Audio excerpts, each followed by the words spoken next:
लिखिए, क्वेश्चन लिखिए, find the factor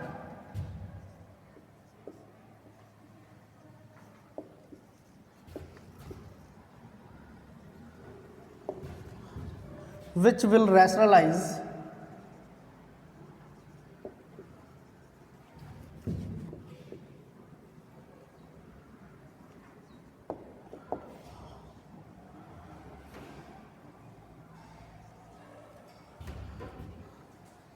square root of 3 plus cube root of 5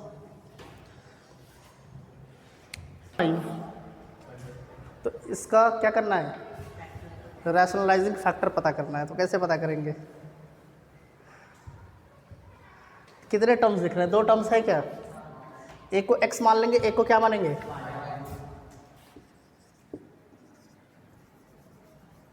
x is equal to क्या माना? √3 को हम 3/2 लिख सकते हैं, और y क्या हो जाएगा? 5/1/3। समझ में आया कि नहीं आया? ठीक है। इसके पावर का डिनोमिनेटर क्या है? इसका क्या है? 2 और 3 का क्या होता है? एलसीएम। 2 और 3 का एलसीएम क्या होता है?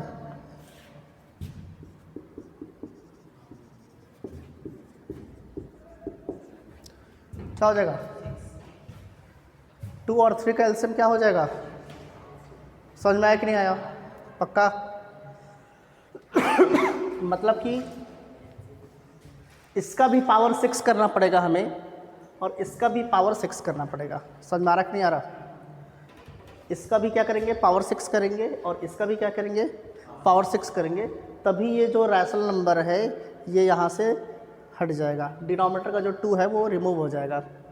सिर्फ स्क्वायर कर देंगे तो ये वाला तो रिमूव हो जाएगा, लेकिन यहाँ का रिमूव नहीं हो पाएगा। अगर क्यूब कर देंगे तो यहाँ का रिमूव होगा, लेकिन यहाँ का रिमूव नहीं हो पाएगा। इसलिए हम क्या करते हैं? एलसीएम निकाल देते हैं 2 और 3 का। 4 और 5 है तो 20 हो जाएगा। समझ में आ रहा? 4 और 6 है तो 12, तो एलसीएम निकाल देते हैं। तो उतना पावर करना पड़ेगा हमें, तो यहाँ इसका पावर क्या हो जाएगा? ख़त्म हो जाएगा। समझ में आ रहा कि नहीं आ रहा?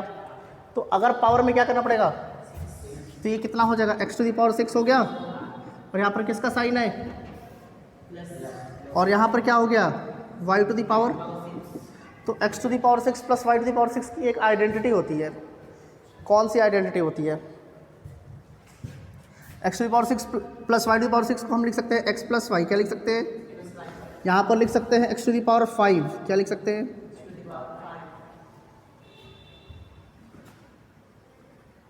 प्लस, सॉरी माइनस, क्या हो जाएगा?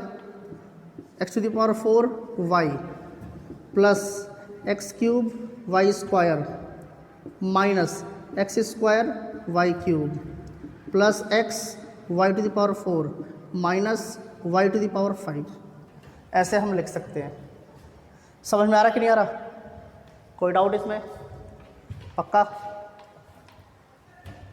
x⁶ प्लस y⁴ को हम ऐसे लिख सकते हैं। क्लियर है कि नहीं क्लियर है? अब x प्लस वाई इसको तो रिमूव ही कर देना है। x की वैल्यू क्या है? y की वैल्यू क्या है? तो ये रैशनलाइजिंग फैक्टर नहीं है। ये क्या है?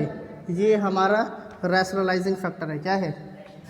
ये वाला जो पार्ट है हमारा क्या है? Rationalising factor. समझ में आया कि नहीं आया? वेयर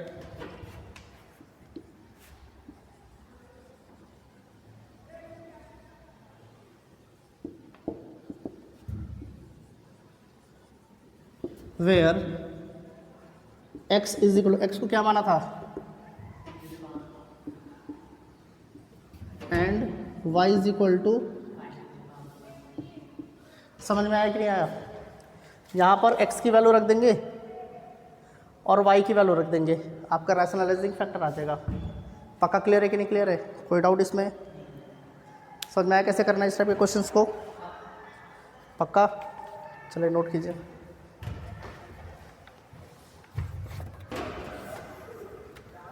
स्क्वायर रूट निकालने आता है आप लोगों को?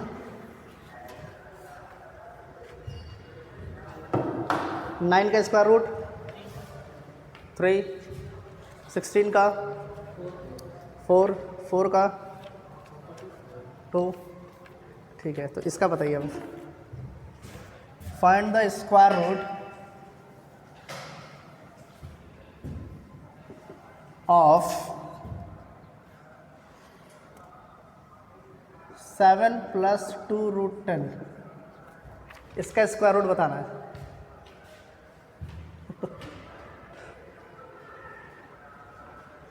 हंस रहा है, बताइए हंस क्यों रहे हैं भाई? पहले ही मान लिया कि नहीं आएगा।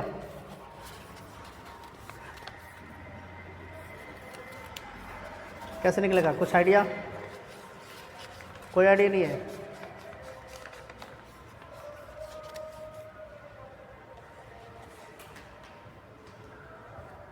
चलिए देखिए ध्यान से, इसी का तो स्क्वायर रूट निकालना है। मान लेंगे हम क्या करेंगे, यहाँ पर ले लेंगे लेट स्क्वायर रूट ऑफ 7 + 2√10। यही तो पता कर रहा है ना हमें। इसको हम √x + √y मान लेंगे। क्या मान लेंगे? √x + √y मान लेंगे। समझ में आया कि नहीं आया? अब हमारा मेन मकसद क्या है हमारा, अगर इसका स्क्वायर रूट √x + √y है, तो अब हमारा मेन मकसद है कि x की वैल्यू मिल जाए और y की वैल्यू मिल जाए। तो इसका स्क्वायर रूट ये है, तो x की वैल्यू यहाँ प्लॉट कर देंगे और y की वैल्यू यहाँ प्लॉट कर देंगे। इसका स्क्वायर रूट हमको मिल जाएगा। ठीक है, तो x और y की वैल्यू पता करनी है। समझ में आया कि नहीं आया? तो हम स्क्वायरिंग बोथ साइड्स कर देंगे। क्या करेंगे? अगर दोनों साइड को स्क्वायर करेंगे तो यहाँ कितना हो जाएगा? 7 प्लस ये कितना हो जाएगा? 2√10। इसका स्क्वायर ये अंडर रूट कट जाएगा और ये a + b का होल स्क्वायर, तो √x का स्क्वायर कितना हो जाएगा? √y का स्क्वायर प्लस यहाँ पर 2ab होता है, 2 यहाँ पर क्या हो गया? √x √y। तो इसको √xy लिख सकते हैं क्या? बोलिए, √x √y को √xy लिख सकते हैं। बात तो एक ही है। समझ में आया कि नहीं आया? अब यहाँ पर एक नंबर दिख रहा है, क्या ये इन दोनों के बराबर हो जाएगा कि नहीं हो जाएगा? क्यों? क्योंकि यहाँ पर क्या दिख रहा है? 2 दिख रहा है क्या? और यहाँ पर भी 2 दिख रहा है।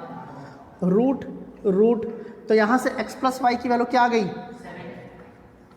x + y = 7 एंड xy = यही तो आ जाएगा। ऐसे कौन से दो नंबर है जिनको ऐड करेंगे तो 7 आएगा, मल्टीप्लाई करेंगे तो 10 आएगा?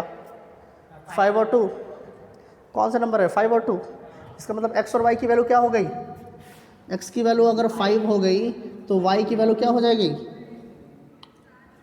हो गया? बात एक ही है। यहाँ पर अगर 5 रखते हैं तो यहाँ 2 रख देंगे, अगर यहाँ पर 2 रखते हैं तो यहाँ 5 रख देंगे। बात एक ही है। तो x की वैल्यू क्या? तो इसका स्क्वायर रूट निकल कर क्या आ गया? √5 + अंडर ये इसका स्क्वायर रूट निकल कर आ गया। समझ में आया कि नहीं आया? पक्का? बताइए कितना सिंपल है? सिंपल है कि नहीं है? लेकिन अप्रोच कैसे करें ये तो पता होना चाहिए। देखने में सिंपल है, जब तक 1-2 बार प्रैक्टिस नहीं करेंगे पता नहीं चलेगा कि क्या कैसे करना है। √x + √y इसीलिए यहाँ पर लिया गया है। ठीक है, चलिए नोट कीजिए।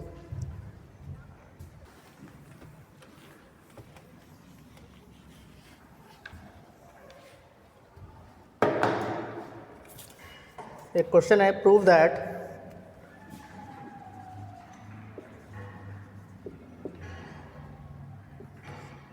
Cube root of 2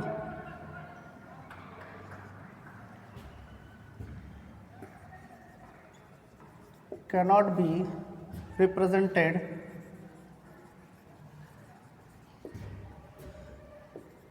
in the form p + √q where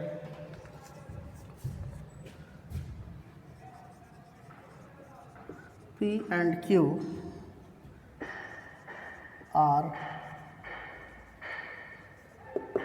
are rational, q is greater than 0 and is not a perfect square.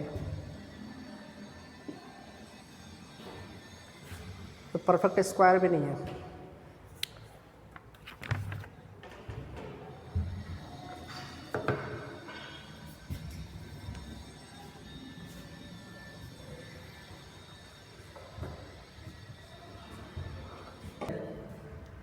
बताइए, ये सब तो बेसिक मैथमेटिक्स है। बोलिए, ये तो आना ही चाहिए आप लोगों को। क्वेश्चन को समझिए क्या बोल रहा है।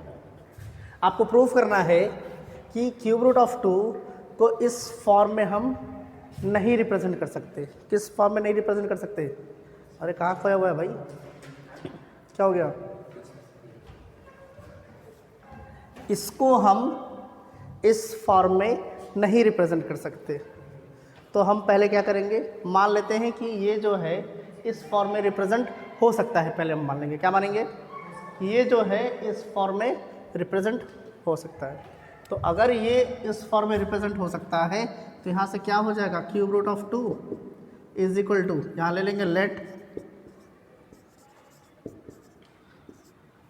Late cube root of 2 is equal to P plus, समझ में आया कि नहीं आया? अब यहाँ पर क्यूब रूट है तो क्यूब रूट हटाने के लिए क्या करना पड़ेगा? क्या करना पड़ेगा? बोले, क्यूब रूट हटाने के लिए क्या करना पड़ेगा? क्यूब करना पड़ेगा, क्यूबिंग बोथ साइड्स। अब क्यूबिंग बोथ साइड्स कर देंगे, यहाँ पर क्यूब करेंगे तो कितना हो जाएगा 2। A plus B whole cube क्या होता है? A plus B whole cube, बताइए क्या होता है? A cube plus B cube, pattern wise बोलिए। ए क्यूब हुआ प्लस 3a स्क्वायर बी, तो p का स्क्वायर रूट क्यूब ये हो जाएगा, प्लस 3a बी स्क्वायर, तो यहाँ पर p हो जाएगा और रूट को क्या स्क्वायर क्यूब, फिर यहाँ पर क्या हो जाएगा बी क्यूब। तो इसका क्यूब निकालेंगे तो कितना आ जाएगा? Q root cube. इसका क्यूब निकालेंगे तो क्या हो जाएगा? क्योंकि क्यूब निकालने का मतलब क्या है, छोटा छोटा चीज़ आप लोगों को बताना पड़ता है। ये क्यू हो गया, यही तो आएगा ना, तो यही तो हो जाएगा। क्लियर है कि नहीं क्लियर है? इसको ऐसे लिख सकते हैं, 2 equal to P cube plus 3p cube plus, यहाँ से रूट क्यू कॉमन है तो यहाँ से क्या बचेगा 3p स्क्वायर, यही तो बचेगा। और यहाँ पर क्या बचेगा, और यहाँ पर क्या आ जाएगा अंडर रूट क्यू, यही तो हो जाएगा ना। बोले पक्का क्लियर है? कोई डाउट? नो डाउट्स, ठीक है। अब थोड़ा ध्यान से देखिए, ये इक्वेशन किसके बराबर है? 2 के बराबर है। 2 के बराबर होना चाहिए, और हमें पहले ही पता है कि जो q है, q 0 से बड़ा है, मतलब कि ये निगेटिव नहीं है। q जो है वो निगेटिव नहीं है। And is not a perfect square, perfect square भी नहीं है, मतलब 4, 9, 16 ये सब नहीं है। तो अगर ये परफेक्ट स्क्वायर नहीं है तो क्या इसको हम सॉल्व कर पाएंगे? वो डेसिमल में आएगा। कहने का मतलब क्या है, जब परफेक्ट स्क्वायर नहीं है तो ये क्या आएगा? डेसिमल में आएगा। अगर ये डेसिमल में आ रहा है, ये सब तो डेसिमल में नहीं है, तो क्या वो 2 के बराबर हो पाएगा क्या? इधर तो हमें एक परफेक्ट नेचुरल नंबर चाहिए ना, एक 2 परफेक्ट चाहिए, 2 पॉइंट समथिंग तो नहीं चाहिए। तो ये क्या है, ये तो डेसिमल में आएगा क्योंकि ये परफेक्ट स्क्वायर नहीं है। ठीक है, अगर ये डेसिमल में आ रहा है, इसका मतलब ये कंडीशन तो फेल हो रहा है। यहाँ पर एक चीज़ में कंडीशन पास कर सकता है, जब ये पूरा का पूरा 0 हो, ये पूरा का पूरा क्या हो, तो अगर ये 0 है तो रूट क्यू भी 0 हो जाएगा, तो ये टर्म तो गायब हो जाएगा। फिर इसको हम चेक करेंगे, समझ में आ रहा? तो क्या ये टर्म 0 हो सकता है? कैसे हो सकता है? यहाँ p का स्क्वायर बोला है, p, तो ये कभी भी निगेटिव हो सकता है क्या? p का स्क्वायर बोल दिया ना, तो स्क्वायर की वजह से तो हमेशा पॉजिटिव ही होगा। और q को पहले ही बोला है, q 0 से बड़ा है, तो ये भी पॉजिटिव और ये भी पॉजिटिव, ये 0 हो सकता है क्या कभी? जीरो तो हो ही नहीं सकता, ये तो इम्पॉसिबल हो गया ना। इसका मतलब इसको हम इस फॉर्म में रिप्रेजेंट ही नहीं कर सकते, समझाया। यहाँ पर लिख देंगे here root Q is not a perfect square, so 3p square plus Q must be equal to 0। 3p square plus Q 0 के बराबर होना चाहिए, क्योंकि ये हमें नहीं चाहिए। और क्या ये 0 के बराबर हो सकता है? विच इज, ये क्या है? इम्पॉसिबल ही तो है, हो ही नहीं सकता। ये भी पॉजिटिव है, ये भी पॉजिटिव है, 0 तो आ ही नहीं सकता। आ सकता है क्या 0? नहीं आ सकता। ये 0 हो सकता है, ये वाला टर्म 0 हो सकता है जब p की वैल्यू हम क्या लेंगे? 0 लेंगे। 0 लेंगे तो ये 0 हो जाएगा, लेकिन q तो 0 के बराबर हो ही नहीं सकता, q तो 0 से बड़ा होगा। अब जब q 0 से बड़ा होगा तो कुछ ना कुछ यहाँ पर वैल्यू आएगी, 0 होगा ही होगा, नहीं हो ही नहीं सकता। इसका मतलब which is impossible, hence cube root of 2 cannot be represented in the form of p plus root Q. इस फॉर्म में हम इसको रिप्रेजेंट नहीं कर सकते हैं, क्योंकि ये जो हमने एजम्पशन माना था कि मान लेते हैं ये रिप्रेजेंट कर सकते हैं, ये यहाँ पर क्या हो गया? फॉल्स हो गया। जो फॉल्स हो गया इसका मतलब हम इसको इस फॉर्म में रिप्रेजेंट नहीं कर सकते हैं। क्लियर है कि नहीं क्लियर है? पक्का? चलिए नोट कीजिए।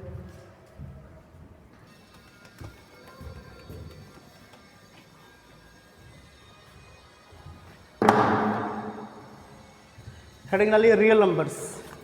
क्या होते हैं रियल नंबर्स, बता सकते हैं? बोले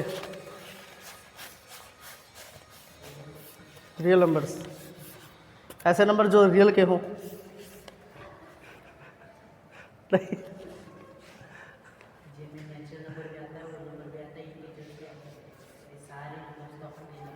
और डेसिमल, फ्रैक्शनल, फिर कह सकते हैं रैशनल नंबर्स और इरैशनल नंबर्स को सबको कंबाइन कर देंगे तो क्या हो जाएगा? मतलब कि कंप्लीट सेट ऑफ, हम कह सकते हैं complete set of rational and irrational numbers are known as real numbers. समझ में आ रहा? जो आप जैसे कह रहे इंटीजर्स 5, 4, 3, 2, ये भी रियल नंबर्स है। समझ में आ रहा कि नहीं आ रहा? तो हम कह सकते हैं रियल रैशनल नंबर को किससे डिनोट करते हैं? क्यू। और इरैशनल नंबर को किससे करते हैं? Q complement. समझ में आ रहा? तो यहाँ पर हमने क्या ले लिया? रैशनल नंबर को भी ले लिया और यहाँ पर इरैशनल नंबर को भी ले लिया। जब दोनों का यूनियन निकाल देंगे तो वो क्या बन जाएगा? सारा का सारा रियल नंबर बन जाएगा। समझ में आ रहा कि नहीं आ रहा? पक्का क्लियर है? कोई डाउट? No doubts? ठीक है, तो इसमें एक डेफिनेशन लिख लीजिए आप लोग। रियल नंबर सेटिंग डाला, उसमें लिख लीजिए the complete set of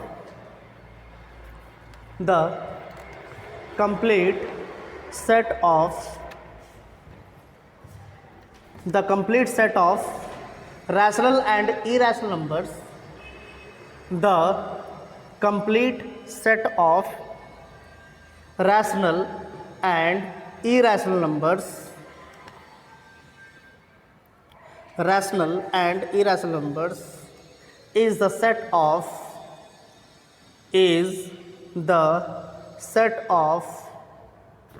real numbers।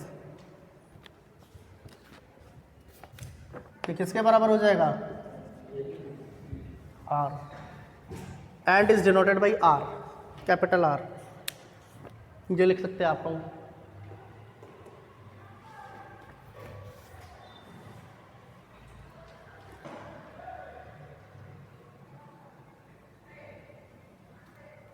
समझ में आया?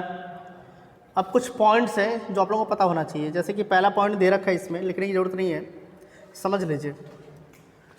सारे के सारे इंटीजर्स रियल नंबर्स होते हैं, लेकिन इसका कन्वर्स तो ट्रू नहीं है।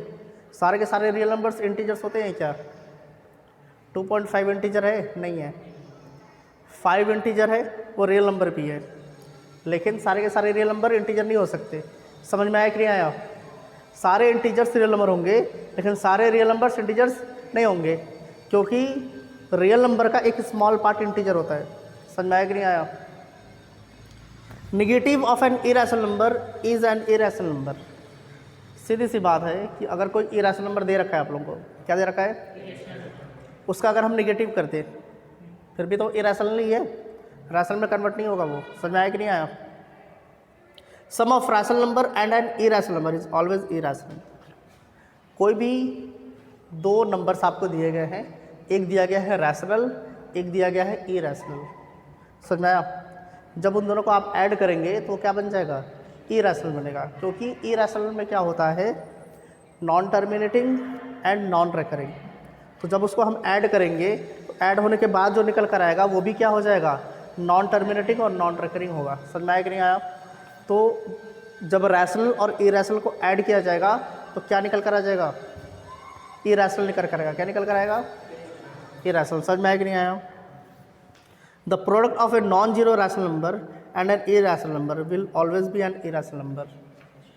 हमेशा ध्यान दीजिए, नॉन जीरो रैशनल नंबर, एक रैशनल नंबर है और एक इरेशनल नंबर है, दोनों को प्रोडक्ट करेंगे तो क्या निकल कर आएगा, हमेशा इरेशनल नंबर रहेगा। लेकिन वो जीरो नहीं होना चाहिए, क्योंकि जीरो का तब तो जीरो हो गया ना, वो तो रैशनल हो गया।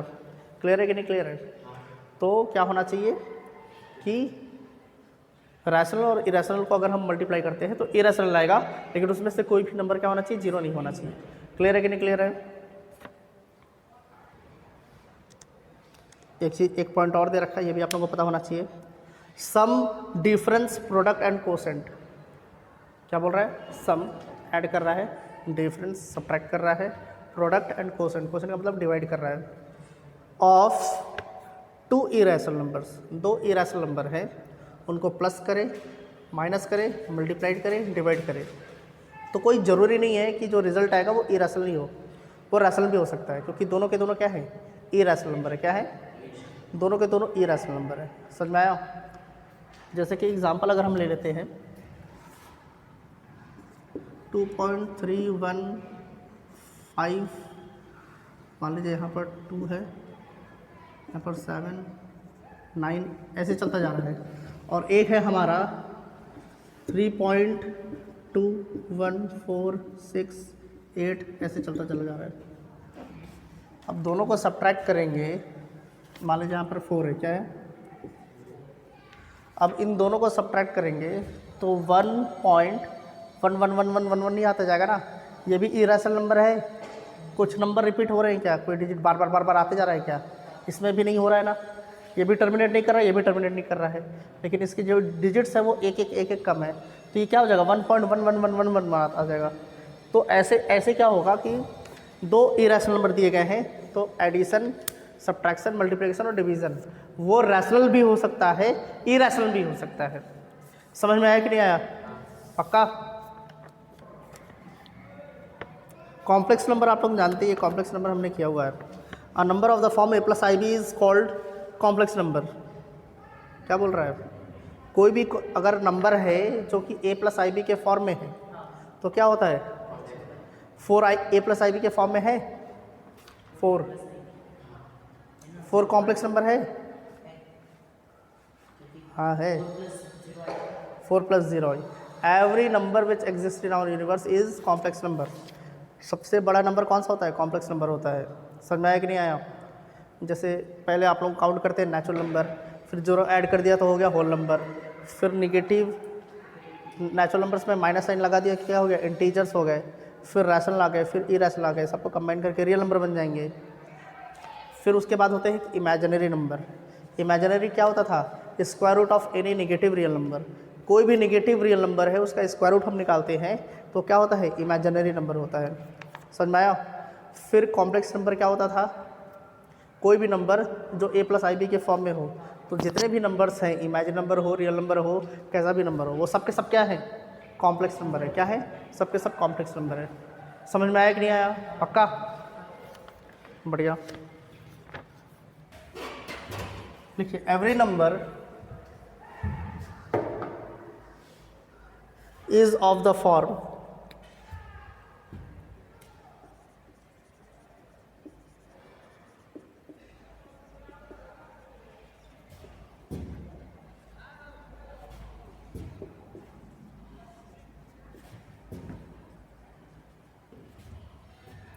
Is of the form 5n plus minus 1 5n plus minus 2, ये आप लोगों को बताना है।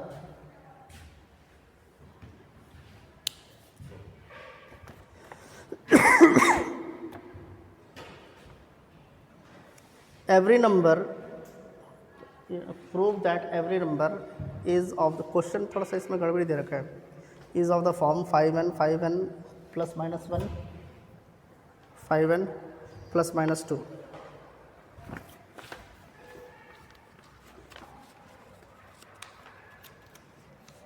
इसका मतलब ये है कि किसी भी नंबर को अगर हम 5 से डिवाइड करेंगे तो इसी फॉर्म में आना आएगा। वो किस फॉर्म में आएगा? इसी फॉर्म में आएगा, ये आप लोगों को बताना है। किसी भी नंबर को अगर हम 5 से डिवाइड करते हैं, किससे डिवाइड करते हैं, तो वो इसी फॉर्म में आएगा। 5n मतलब कि कम्प्लीटली डिवाइड हो जाएगा, या तो +1 रिमाइंडर आएगा या तो -1 रिमाइंडर आएगा। 5n प्लस 1 कहने का मतलब क्या है? अरे ऐसे लिखते थे ना, PQ plus R। PQ plus R क्या होता था? ये रिमाइंडर होता था। ये क्या होता था? डिवीज़र। ये क्या होता था? Q क्या होता था? कोशेंट। P क्या होता है? डिवीज़र। जैसे ये डिवीज़र हो गया, इसको हम P से डिवाइड कर रहे हैं, यहाँ पर कोशेंट आ जाएगा, यहाँ पर कुछ होते होते रिमाइंडर क्या आ गया, तो P into Q plus R will be equal to dividend. Dividend भी लोग कहते हैं, डिविडेंड भी लोग कहते हैं। तो डिवीज़र या divisor, divisor into quotient plus remainder या माइनस रिमाइंडर, दोनों चीज़ होता है। इसको मल्टीप्लाई करेंगे, रिमाइंडर को प्लस कर देंगे या रिमाइंडर को माइनस करेंगे तो डिविडेंड के बराबर आ जाएगा। समझ में आया कि नहीं आया? तो वही कहना चाह रहा है कि जब 5 से कोई भी मल्टीप्लाई करते, डिवाइड करते किसी भी नंबर को, तो या तो वो परफेक्टली डिविजिबल हो जाएगा, यहाँ पर +0, 5n को हम +5n + 0 लिख सकते हैं, मतलब रिमाइंडर क्या आएगा? 0 वहाँ पर, मतलब कम्प्लीटली डिविजिबल हो गया। या तो +1 रिमाइंडर आना चाहिए, तो -1 रिमाइंडर आना चाहिए, या तो +2 रिमाइंडर आना चाहिए, तो -2 रिमाइंडर ही आएगा। ये आपको प्रूफ करना है। तो अगर 5 से हम किसी भी नंबर को डिवाइड करते हैं तो रिमाइंडर क्या क्या आ सकता है, ये बताइए। 5 से किसी भी नंबर को हम डिवाइड करते हैं तो रिमाइंडर क्या आ सकता है? एक तो 0 आ सकता है, एक तो 1 आ सकता है, 2 आ सकता है, 3 आ सकता है, 4 आ सकता है, 5 आ सकता है। क्या 5 आएगा तो डिवाइड हो जाएगा डायरेक्ट ना। 5 आएगा तो क्या हो जाएगा? डायरेक्ट डिवाइड हो जाएगा। समझ में आया? जब 4 से डिवाइड कर रहे हैं तो 0 आ सकता है, 1 2 3 आ सकता है। जब 3 से डिवाइड कर रहे हैं तो 0 1 2 आ सकता है। जब 10 से करेंगे तो 0 1 2 3 4 5 6 7 8 9, ये रिमाइंडर आ सकते हैं। समझ में आ रहा कि नहीं आ रहा? लेकिन इसमें 3 और 4 तो है दे ही नहीं रखा है। क्यों नहीं दे रखा है? क्योंकि इसको हम ऐसे लिख सकते हैं 0 1 2 2 +2 को वैसे लिख दिया, 3 को क्या लिखेंगे? -2। जब 3 रिमाइंडर आ रहा है, 3 क्या आ रहा है? रिमाइंडर आ रहा है। जैसे कि एग्जांपल देख लीजिए, एग्जांपल देखते हैं। कोई भी नंबर बताइए जो 5 से डिवाइड हो जाता है। 25 हो जाता है ना, 25। 28 ले लीजिए, कितना लेंगे? 28 को 5 से डिवाइड कर रहे हैं, किससे डिवाइड कर रहे हैं? कितना टाइम जाएगा? 5 5 25, 5 6 नहीं ले लें, 5 6 30, माइनस आ गया तो 28 - 30, -2 रिमाइंडर आया कि नहीं आया? बोलिए, ऐसा डिवीजन सीखा है कभी? नहीं सीखा है? अरे होता है भाई, यही सिखाएगा ना कि छोटा ही लेना है। कोई जो नहीं, हम बड़ा भी ले सकते हैं, रिमाइंडर नेगेटिव में आ जाएगा। अभी तक वो बच्चों वाला कैलकुलेशन कर रहे थे आप, अभी प्रॉपर हम रूल से चलेंगे ना। जब टेबल्स हम पढ़ रहे हैं तो हम कितना भी टेबल्स पढ़ सकते हैं। तो 5 5 जा 25 करेंगे तो सीधी सी बात है, 28 है, 5 से करेंगे 5 5 जा 25, 3 आ जाएगा। लेकिन 3 हमें थोड़ी दिखाना है रिमाइंडर, हमें क्या दिखाना है? +1 -1 आ सकता है, +2 और -2 आ सकता है। तो यहाँ पर क्या करेंगे 5 6 30 लेकर जाएंगे, कहाँ तक लेकर जाएंगे, तो -2 आ गया, समझ में आया। तो 3 जहाँ पर रिमाइंडर 3 आएगा उसको हम -2 लिख सकते हैं कि लिख सकते हैं, जहाँ पर 4 आएगा उसको -1 लिख सकते हैं। बोले अगर यहाँ पर 29 को हम 29 को ही कर दें 5 6 30 -9 29 -30 हो गया कि नहीं हो गया। तो वही चीज़ तो यहाँ पर कहना चाह रहा है, 0 तो आएगा, ये हो गया +1 और यहाँ पर हो गया -1, यहाँ हो गया +2, यहाँ पर हो गया -2। समझ में आया कि नहीं आया। ये ऐसा कुछ क्वेश्चन प्रूफ करने के लिए नहीं आएगा, समझ लीजिए कि हाँ ऐसा होता है।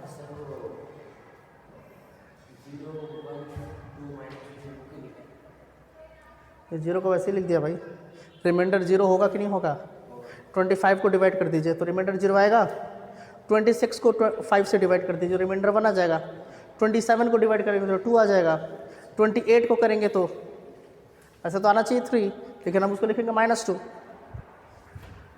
29 को करेंगे तो आना चाहिए 4, लेकिन हम उसको क्या लिखेंगे -1। यही प्रूफ करने के लिए बोला था, तो जो प्रूफ करने के लिए बोले हमको प्रूफ करना ही है, समझ में आ रहा। चलिए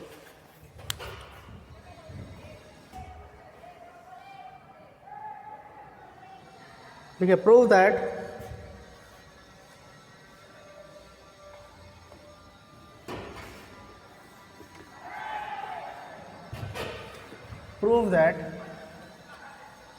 every square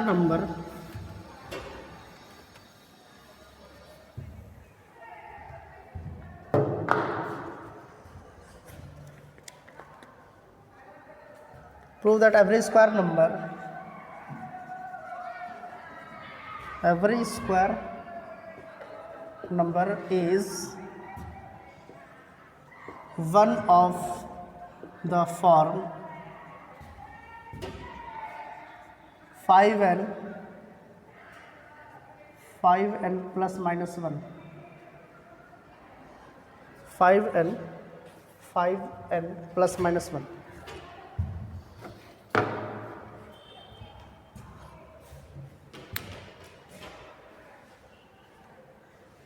कोई भी स्क्वायर नंबर बोल रहा है, क्या बोल रहा है, किसी भी नंबर का अगर हम स्क्वायर निकालते हैं तो जो स्क्वायर नंबर होगा वो इस फॉर्म में होगा या तो इस फॉर्म में होगा, कोई भी नंबर।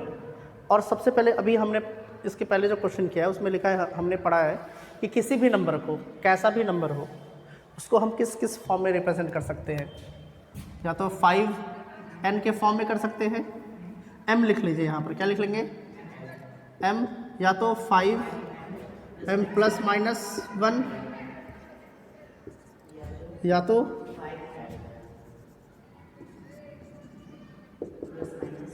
कोई भी नंबर हो, कैसा भी नंबर हो, वो इन तीनों ही फॉर्म में रिप्रेजेंट किया जा सकता है। समझ में आया कि नहीं आया। अब आपको बोला है किसी भी नंबर का स्क्वायर, एवरी स्क्वायर नंबर, कोई भी नंबर है जो जिसका हम स्क्वायर किए, तो जो स्क्वायर है वो इस फॉर्म में रिप्रेजेंट किया जा सकता है। तो सबसे पहले किसी भी नंबर का स्क्वायर तो निकालना पड़ेगा, इस नंबर का स्क्वायर निकालना पड़ेगा कि नहीं निकालना पड़ेगा। अगर स्क्वायर निकाल देते हैं, इसको भी स्क्वायर निकाल देते हैं, तो क्या हो जाएगा, यहाँ पर क्या हो जाएगा, इसका रिमाइंडर क्या है, 0 है, ये तो 0 ही है ना, इसमें कोई डाउट, पक्का। तो ये तो 5m प्लस 0 ही हो जाएगा, ये तो वैसा का वैसा ही रहेगा। क्लियर है कि नहीं क्लियर है। अब इसका स्क्वायर +-1 का स्क्वायर करेंगे तो क्या आ जाएगा, हमेशा +1 ही आएगा कि नहीं आएगा, हमेशा +1 ही आएगा। तो ये कितना हो जाएगा, 5m + 1 होगा कि नहीं होगा। अब इसका स्क्वायर करेंगे तो क्या आ जाएगा, +4, यही तो हो जाएगा। और +4 को क्या लिखते थे,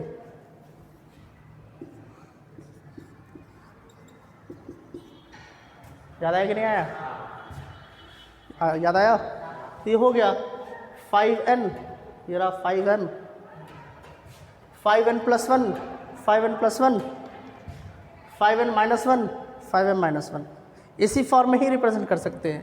कोई भी नंबर हो अगर इसको स्क्वायर करते हैं तो या तो इस फॉर्म में होगा वो स्क्वायर नंबर, या तो इस फॉर्म में होगा, या तो इस फॉर्म में होगा।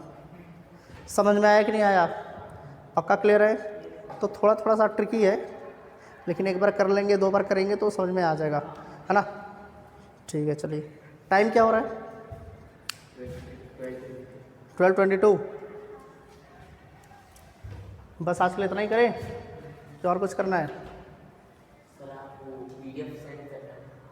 PDF क्या चीज़ का? अच्छा, आपने मैसेज किया था ना मेरे को आज। हाँ चलिए, आज मेरे को एक बार बताइए आप, मैं आप लोगों को सेंड करता हूँ, ठीक है। बाकी आज के लिए इतना ही करते हैं, बाकी नेक्स्ट क्लास में करेंगे, ठीक है।